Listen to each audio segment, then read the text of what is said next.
So good day guys. Our topic for today are what are the different types of angles according to their measure. So first is the null or zero angle. So this is the diagram. Okay. So next is the acute angle, which is greater than 0 but less than 90 degrees or pi over 2 radians. So this is the diagram. Okay. Another example is the right triangle, which is equal to 90 degrees or pi over 2 radians. So this is the diagram. Obtuse angle, which is greater than 90 degrees or pi over 2 radians, but less than 180 degrees or pi radians.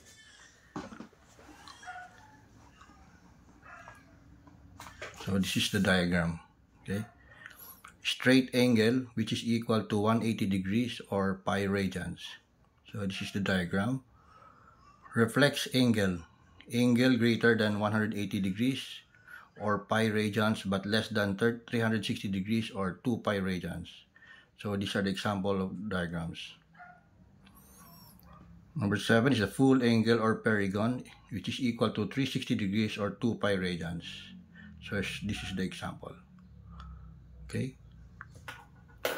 Thank you guys.